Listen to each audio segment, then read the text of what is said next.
दुनिया के सबसे बड़े लोकतंत्र वाले देश के सभी देशवासियों को 15 अगस्त 2023 यानी कि स्वतंत्र दिन की हार्दिक हार्दिक शुभकामनाएं। इस देश के सभी वीर जवान जिन्होंने इस देश की आजादी के लिए अपने प्राणों की आहुति दी, उन सभी वीर जवानों को मैं शत शत नमन करता हूं। दोस्तों, जैसे कि आपको पता है कि आज देश आजादी के 77 साल पूरा कर चुका है, लेकिन फिर भी आज देश में क्या समस्या है इस पे आज बात करेंगे। आज देश की जो भी परिस्थिति है वो परिस्थिति कैसे देश के भविष्य को प्रभावित कर सकती है इस पे आज बात करेंगे। आज देश में प्रभु श्री राम का राम मंदिर तो बन रहा है, लेकिन प्रभु श्री राम जी के विचार पे देश के कितने नेता काम कर रहे हैं ये भी एक बड़ा सवाल है। हर विषय पे आज अच्छे से बात करेंगे। नमस्कार, मैं वैभव सांगळे और आज शुरू करते हैं आज की बात। सबसे पहली बात, देश आजाद हो गया, 77 साल हो गए और आज हम 15 अगस्त 2023 मना रहे हैं। सबसे अच्छी और गर्व महसूस करने वाली यह बात है कि आज हमारे इसरो के वैज्ञानिकों ने हमारे चंद्रयान 3 को आसमान की तरफ भेजा है और आज हमारा चंद्रयान 3 अपने लक्ष्य की तरफ बढ़ता जा रहा है। यह ऐसी चीज जो इस देश के हर देशवासी को गर्व महसूस करने की अनुभूति देती है। दूसरी बात, क्या होता है कलम 370। इसी हिंदुस्तान की सरकारों ने पिछले कुछ सालों में कलम 370 को हटा दिया। इस बात का हमें गर्व है क्योंकि उस कलम के कारण बहुत सारे लोगों को एक नई जिंदगी मिली, बहुत सारे लोगों की जिंदगी को एक नया उद्देश्य मिला। इसलिए कलम 370 का भी ये देश आज स्वागत करता है। उसके बाद ओलंपिक में मेडल जीतते जा रहे हैं। जैसे कि आप सबको पता है कि पिछले कुछ दिनों में, पिछले कुछ सालों में हमारे देश के खिलाड़ी ओलंपिक में अच्छी कामगिरी कर रहे हैं। जैसे कि नीरज चोपड़ा जिन्हें पहली बार किसी मैदानी खेल में देश को गोल्ड मेडल दिया है, इस बात का गर्व है। लेकिन जब इसी बात को दूसरी तरफ से देखें तो हमारे ही देश का WFI wrestling federation of India पे अत्याचार के आरोप लगाए हैं। बहुत सारे खिलाड़ी हैं जो दिल्ली में आंदोलन कर रहे हैं, पिछले 6-7 महीनों से अपने अपने गांवों में आंदोलन कर रहे हैं। उसमें बहुत सारे मेडलिस्ट खिलाड़ी जैसे साक्षी मलिक, बजरंग पुनिया जैसे खिलाड़ी है, लेकिन इस देश में उनकी आवाज को सुना नहीं जा रहा है। इस बात पे बुरा लगता है कि आज भी वो रेसलिंग फेडरेशन ऑफ इंडिया के जिन पे भी आरोप लगाए वो सरेआम घूम रहे, उन पे कोई केस नहीं हो रहा है। और बुरा तो तब लगता है कि जब हिंदुस्तान के सांसद में देश की एक महिला सांसद, जो देश के एक मंत्री भी है, जो राहुल गांधी जी के फ्लाइंग किस पे सांसद में 10 मिनट तक बात कर सकती है, लेकिन उनके ही पीछे रेसलिंग फेडरेशन ऑफ इंडिया के अध्यक्ष बैठे थे, उन पे उन्होंने 1 मिनट भी बात नहीं की। ये इस बात का बुरा लगता है आज 15 अगस्त 2023 के दिन। उसके बाद आज मैं एक आदमी का नाम लेना चाहूंगा। एक ऐसा मिनिस्टर है जो मिनिस्टर, जब देश में जाति धर्म की राजनीति चरम पर है, फिर भी वो एक ऐसा मिनिस्टर है जो देश में विकास की राजनीति की बात कर रहा है। देश के चुनिंदा नेताओं में उनका नाम आता है, जैसे जिनका नाम है श्री नितिन गडकरी जी, जो महाराष्ट्र से आते हैं और जो रोड और ट्रांसपोर्ट मिनिस्टर है इंडिया के।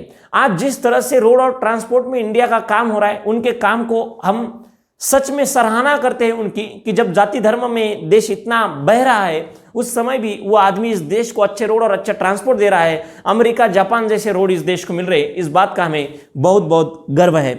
उसके बाद आज देश में बहुत सारे स्टार्टअप्स बढ़ रहे हैं। IIT, IIM, एम्स, इसरो जैसी संस्थाएं देश में बहुत बढ़िया काम कर रही है, उस पर भी हमें गर्व है। लेकिन इन सब के बीच बुरा तो तब लगता है जब इसी हिंदुस्तान में मणिपुर रात दिन जल रहा है। मणिपुर की हर वो महिला, मणिपुर में जीने वाला हर वो व्यक्ति सरकारों से भीख मांग रहा है कि हमें न्याय दो, लेकिन हमारी सरकारें उन्हें न्याय नहीं दे पा रही है।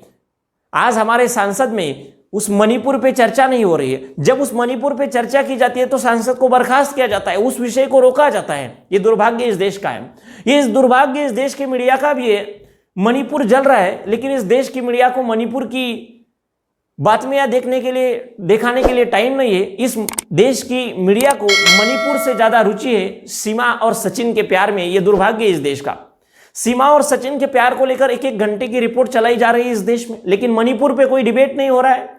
अब ऐसी मीडिया अगर इस लोकतंत्र में रहेगी तो यह देश कैसे तरक्की करेगा, एक बड़ा सवाल है। उसके बाद किसान आंदोलन।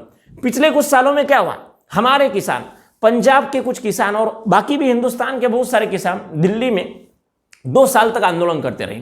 उसमें 400 किसानों का जान चली गई। कहते हैं कि हमारा भारत देश कृषि प्रधान देश है, यहाँ पे किसानों को सबसे ज्यादा सम्मान मिलता है। 3 काले कानून वापस लेने के लिए 2 साल किसानों को आंदोलन करना पड़ा। उसके बाद कानून तो वापस लिए गए, लेकिन हमारे 400 किसानों को उसमें अपनी जान गंवानी पड़ी। फिर सवाल आता है कि आजादी के 77 साल के बाद भी क्या आज हिंदुस्तान में लोकतंत्र सुरक्षित है या नहीं। उसके बाद आज देश में राजनीति का स्तर क्या है। आज देश में आप देख रहे होंगे पिछले कुछ सालों से देश में पार्टियां तोड़ी जा रही है, किसी भी सरकार को अच्छे से काम नहीं करने दिया जा रहा है, किसी के एमएलए तोड़े जा रहे हैं, किसी के एमपी तोड़े जा रहे हैं, सरकारें बदल रही है, एक एक साल में 1.5 साल में अलग अलग सरकारें बन रही। अब जिस देश के नेता सरकारें बदलने में व्यस्त हो, उस देश के नेता डेवलपमेंट में कैसे काम कर पाएंगे, ये बहुत बड़ा सवाल है। जिस देश के नेता सरकारें बदलने में व्यस्त हो, उस देश के नेता अपने राज्य को बड़ा राज्य, सुरक्षित विकसित राज्य कैसा बना पाएंगे, ये एक बड़ा सवाल है। आज देश में एक प्रोपोगेंडा चल रहा है, देश में हिंदू सुरक्षित नहीं है, ऐसा एक प्रोपोगेंडा चला के देश की जनता को असली मुद्दों से भटकाया जा रहा है।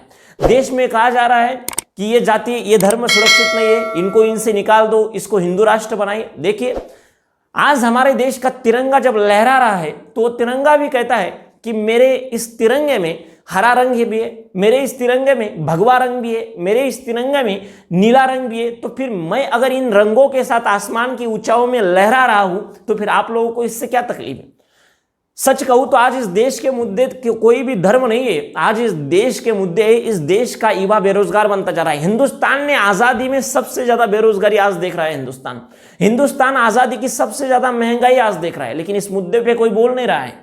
इस देश में सरकारें तोड़ी जा रही है, सरकारें फोड़ी जा रही है। दुर्भाग्य इस देश का है कि जब इस देश में सरकारें तोड़ी जाती है और नए मंत्री बनते हैं, तो हमारे देश के युवा उन मंत्रियों का स्वागत करते हैं, बल्कि हमारे देश के युवाओं ने उन्हें सवाल पूछने चाहिए कि आप सरकारें बदल रही है, लेकिन इस देश के विकास के बारे में कौन बोलेगा? लेकिन दुर्भाग्यवश इस देश के युवा अपनी शक्तियों के प्रति अवेयर ही नहीं है।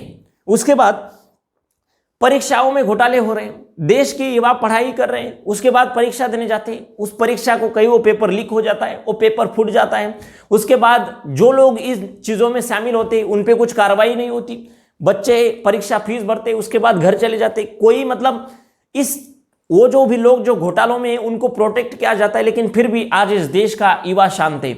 इन सबके बीच इस देश में ऐसे भी कुछ नेता हैं जो आज इस जाति धर्म की राजनीति में भी देश में स्कूलों की, अस्पतालों की बात कर रहे हैं, देश में किसानों की बात कर रहे हैं। बहुत सारे राज्यों के ऐसे भी मुख्यमंत्री हैं जो सच में उन राज्यों के लिए बहुत अच्छा काम कर रहे हैं। उन सब नेताओं के जो सच में इस देश में जाति धर्म की नहीं बल्कि विकास की राजनीति कर रहे हैं, उन सभी नेताओं पर आज हम गर्व की अनुभूति महसूस करते हैं। सबसे बड़ा सवाल तो यह है कि आज जब हम खुद को अमेरिका, जापान से कंपेयर करें, बल्कि उसकी जगह आज हम अपने आप को पाकिस्तान से कंपेयर कर रहे हैं, तो मैं इस देश के सभी युवाओं से पूछना चाहूंगा कि क्या आपको नहीं लगता कि आज देश की जो भी परिस्थिति है वो देश के भविष्य को बहुत बुरी तरीके से प्रभावित कर सकती है?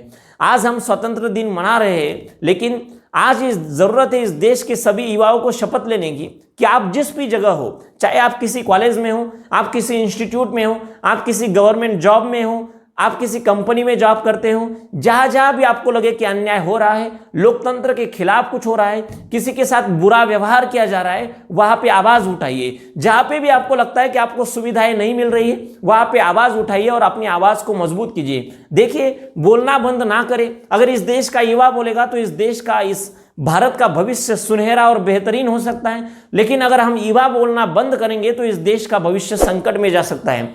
इस देश में शिक्षा ये प्रॉब्लम नहीं है, आज देश में अच्छे तरीके से हर किसी को शिक्षा मिल रही है, लेकिन ये दुर्भाग्य है कि हम युवा इस शिक्षा का उपयोग नहीं कर पा रहे हैं। मैं युवाओं से हाथ जोड़ के विनती करूंगा कि देश में जो भी आने वाले चुनाव हो, हर चीज जहां पे आपको इस देश के विकास के लिए योगदान करने का मौका मिलेगा, वहां पे पूरी ताकत से योगदान करिए। अपने घर वालों को, अपने सारे गांव को, अपने शहर को इस बात से अवेयर करिए कि आज इस देश के मुद्दे कोई भी जात या धर्म नहीं है। आज इस देश के मुद्दे हैं, इस देश के रोजगार को, इस देश के बेरोजगारों को रोजगार मिले, इस देश के किसानों को उनकी अच्छी फसल आए, उनको अच्छा दाम मिले।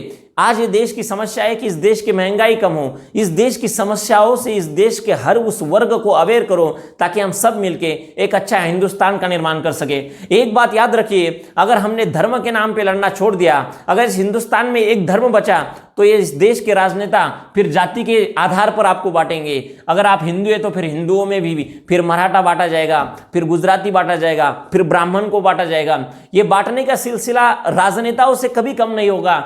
ये इस जनता की जिम्मेवारी है, हम युवाओं की जिम्मेवारी है कि हम हमारे सब देश के सब लोगों को अवेयर करें और एक अच्छा हिंदुस्तान बनाने में जितना हो सके अपना खुद का योगदान करें। अच्छा हिंदुस्तान ही नहीं बल्कि खुद का विकास करने के लिए और खुद के फैमिली का विकास करने के लिए भी अब जरूरत है हिंदुस्तान के हर आदमी ने एक साथ आने की और एक हिंदुस्तान को बड़ा बनाने की। मैं भगवान से भी दरख्वाहिश करूंगा कि हमारे इस भारत को ज्यादा से ज्यादा आने वाले सालों में तरक्की दे, हमारा तिरंगा इसी तरह से आसमान में उड़ता रहे। और बस आज रुक जाते, बस आखिरी में इतना ही बोलना चाहूंगा कि भगवान ने आपको जुबान दी है तो बोलना बंद ना करें।